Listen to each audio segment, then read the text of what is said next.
तो हेलो दोस्तों, कैसे हैं आप लोग। दोस्तों मैं आज आपको बताऊंगा कैसे आप अनलॉक टूल यूज कर कीजिएगा। ठीक है, स्टेप बाय स्टेप दोस्तों वीडियो को देखिएगा। इस वीडियो में मैं पूरा कवर करूंगा कि आप अनलॉक टूल को कैसे यूज कीजिएगा और कैसे कोई प्रॉब्लम आता है तो उसको फेस करके आप खुद से सॉल्व कर लीजिएगा। ठीक है, तो हर एक प्रॉब्लम को मैं इस वीडियो में शेयर भी करूंगा और उस प्रॉब्लम का सॉल्यूशन ही बताऊंगा। सबसे पहले आप देख सकते हैं यहाँ पे अनलॉक टूल ओपन हो चुका है। एक चीज़ मैं दोस्तों आपको बता दूं कि ये अनलॉक टूल मेरा क्रैक वाला है। ठीक है, TFT अनलॉक टूल है, यानी क्रैक वर्जन अनलॉक टूल का है। इसमें क्या है ना दोस्तों, इसमें आपको सारा कुछ मिल जाएगा, वही चीज़ मिलेगा। ठीक है, और बिना कोई लाइसेंस और बिना कोई उसको एक्टिवेट किए विदाउट मतलब समझ फ्री में आपको मिल रहा है ये चीज़। और इसका भी आपको अगर वीडियो चाहिए तो इसका डिस्क्रिप्शन में लिंक मिल जाएगा। चलिए दोस्तों स्टार्ट करते हैं बिना किसी बात के, बिना आपका समय गवाए डायरेक्ट आते हैं आपको टॉपिक पे। तो सबसे पहले दोस्तों देखिए इसमें क्या है कि फर्स्ट ऑफ ऑल जैसे ही आप अनलॉक टूल ओपन कीजिएगा या फिर आप ये टूल ओपन कीजिएगा तो इसमें आपको फर्स्ट इस टाइप का इंटरफेस आएगा। इसमें क्या है ना दोस्तों कि आपको पहला आप देख लीजिए यहाँ से EMI, सैमसंग, हुआई सारा कुछ आ जाएगा लिखा हुआ। ठीक है, तो आपको क्या करना है, सबसे पहले मैं बता दूँ फर्स्ट जो इंटरफेस इस टाइप का आएगा। ठीक है, इसमें देखिए दो ऑप्शन आ रहा है, एक आ रहा है सिक्योरिटी, एक आ रहा है MI फ्लैश। इस सब मतलब बताऊंगा सिक्योरिटी का मतलब क्या है और MI फ्लैश का मतलब क्या है। सबसे पहले आप देख लीजिए कि MI फ्लैश जो है ना दोस्तों, इस MI फ्लैश में आप किसी भी फ़ोन का MI का, अक्सर आपके पास MI का फ़ोन आता होगा, तो MI का जो जो एक चीज़ ध्यान दीजिएगा कि इसमें जितना भी फ़ोन अभी अक्सर है आपके पास में आएगा, जैसे MI हो गया, ओप्पो हो गया, वीवो हो गया, उसका जो मॉडल आएगा उसी पे मैं चर्चा करूँगा जो कि आपके पास फेस करते होइएगा, जो प्रॉब्लम फेस करते होइएगा। ठीक है, तो चलिए मैं आपको बताता हूँ। जैसे MI फ्लैश से तो आप फ्लैश कर सकते हैं। सिक्योरिटी में आते हैं, सिक्योरिटी में आने के बाद देखिए इसमें इतना सारा मॉडल दिए हुआ है, जैसे कि ये आप देखिए MI 4 EDL। ठीक, इसके बाद यहाँ पे इसी में आ जाएगा आपको बी रोम करके आएगा। ठीक है, और EDL आएगा। इसका मतलब क्या होता है ये भी मैं आपको बता देता हूँ। सबसे पहले दोस्तों देख लीजिए, जैसे कि मान लीजिए मेरे पास में कोई सेट आता है जिसका मॉडल है Redmi 7। ठीक है, अब Redmi 7 मान लीजिए कि Redmi 7 नहीं, Redmi कोई भी मॉडल हो, मान लीजिए कि Note 7 है। ठीक है, ये Note 7 हम सेलेक्ट कर लेंगे। सेलेक्ट करने के बाद यहाँ पे इतना सारा ऑप्शन होता है। EDL का मतलब क्या होता है ना कि EDL में आपको क्या करना है, जैसे इस पर क्लिक करके इरेज FRP कीजिएगा तो कुछ इस टाइप का इंटरफेस आएगा। यहाँ पे आप देख सकते हैं इसमें क्या है कि EDL का मतलब यही होता है कि आपको टेस्ट पॉइंट जो होता है वो आपको सॉर्ट करके इसके बाद USB इंजेक्ट करना है। यानी कि जैसे कि इसमें आप इरेज FRP या फिर फैक्ट्री रीसेट इरेज FRP या फिर आप डिसेबल MI अकाउंट कर सकते हो। उसमें 3-4 प्रॉब्लम आता है। सबसे पहले प्रॉब्लम क्या आता है कि या तो फ़ोन आपके पास लॉक आया, नहीं तो फिर उसका लॉक तोड़ करके वाइप डाटा करके उसका FRP आया, या फिर उसका MI अकाउंट आया। अक्सर 3 ही प्रॉब्लम आता है MI के सेट में।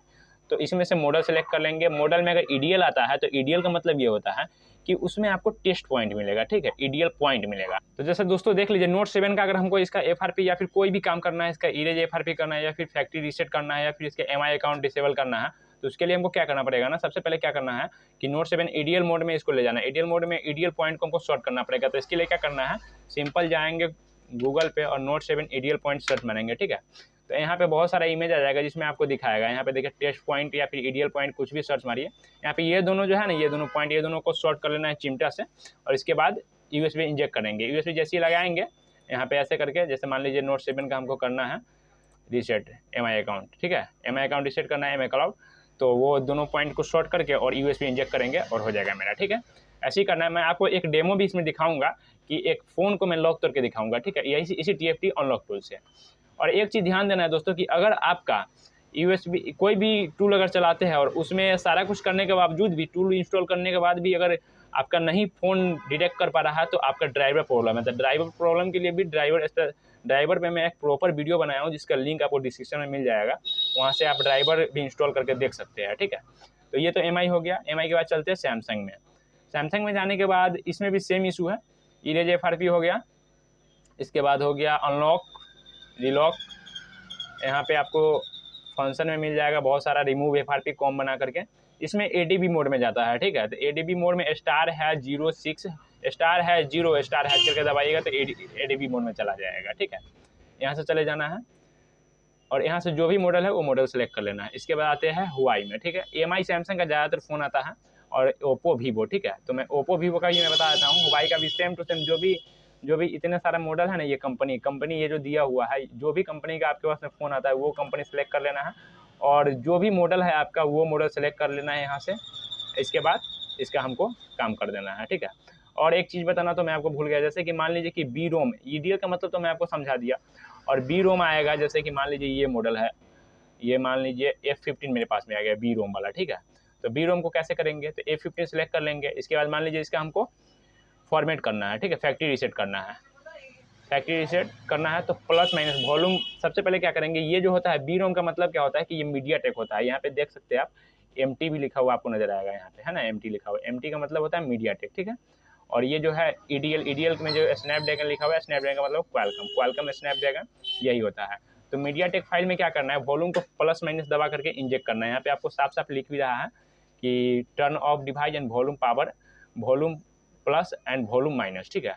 और देन इंसर्ट केबल, तो यहाँ से वॉल्यूम प्लस माइनस दबा के इंसर्ट केबल करना है। लेकिन दोस्तों एक चीज़ ध्यान रखिएगा कि 30 सेकंड, यानी कि जब भी ये किए तो 30 सेकंड के अंदर में हमको फ़ोन को इंजेक्ट करना है, ठीक है, फ़ोन लगाना है USB में। तो ओप्पो में आने के बाद यहाँ पे देखिए सारा मॉडल आपको A to Z model search में आ जाएगा, जितना मॉडल है सारा आ जाएगा, ठीक है। इरेज FRP पे इरेज FRP करना है। ADL आपको समझ में आ ही गया, बी रोम समझ में आपको आ ही गया।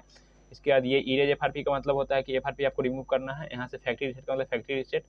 इसके बाद ये दोनों का काम आपको नहीं पड़ेगा, ज़्यादातर जो काम आएगा FRP रीसेट, यानी जो लॉक तोड़ना है वो, ये हो गया FRP के लिए।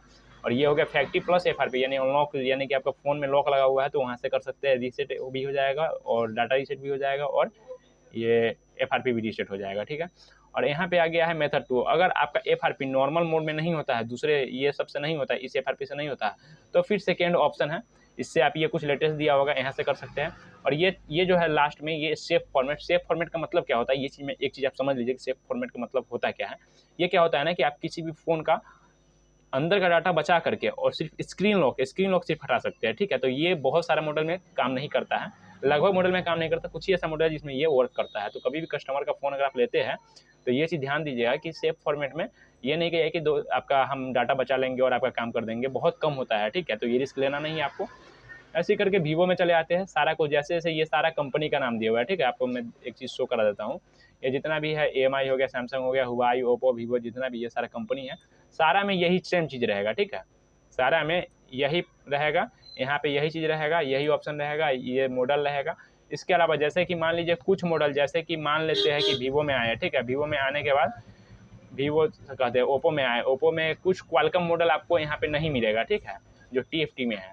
तो यहाँ से स्नैपड्रैगन में जाएंगे, स्नैपड्रैगन में जाने के बाद सर्वर पे क्लिक करेंगे, ठीक है। जैसे A3s है ओप्पो का, जो कि नहीं मिलता है इसमें, ठीक है।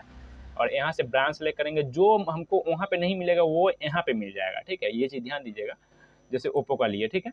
तो ओप्पो का जितना मॉडल वहाँ पे नहीं मिलेगा वो सारा मॉडल इसमें आ जाएगा। देख सकते हैं आप A3s यहाँ पे शो कर दिया, ठीक है। यहाँ से देखिए इतना सारा मॉडल इसमें मिल गया। यहाँ से जा करके फिर आपको यहाँ से जो भी करना है, वाइप डाटा करना है या फिर फुल फ्लैश करना है या फिर आपको इसका FRP रीसेट करना है या फिर सेफ फॉर्मेट करना है, जो करना है कर सकते हैं यहाँ से, कोई दिक्कत नहीं है, ठीक है। ऐसे ही करके सारा कुछ करना है। और एंड्रॉयड में जाके मीडियाटेक में सारा में यही ऑप्शन रहता है, ठीक है। और कुछ रहता नहीं दोस्तों, इसमें जो भी ऑप्शन रहता है इस पर क्लिक करना है और EDL मोड को समझ लेना है एक बार अच्छे से, और मीडियाटेक समझ लेना है, ठीक है। बस यही फंडा है इसका, और कोई फंडा नहीं है। जितना टूल, जो भी टूल है, सब में लगभग यही काम करता है। तो दोस्तों उम्मीद है कि आप लगभग चीज़ समझ गए होइएगा यहाँ का अनलॉक टूल का, और उम्मीद करते हैं कि इसके बाद आपको कोई दिक्कत परेशानी नहीं आएगी अनलॉक टूल चलाने में। तो ठीक है दोस्तों, आज के लिए इतना ही, मिलते हैं नेक्स्ट वीडियो में नेक्स्ट टॉपिक के साथ। तब तक के लिए दोस्तों जय हिंद।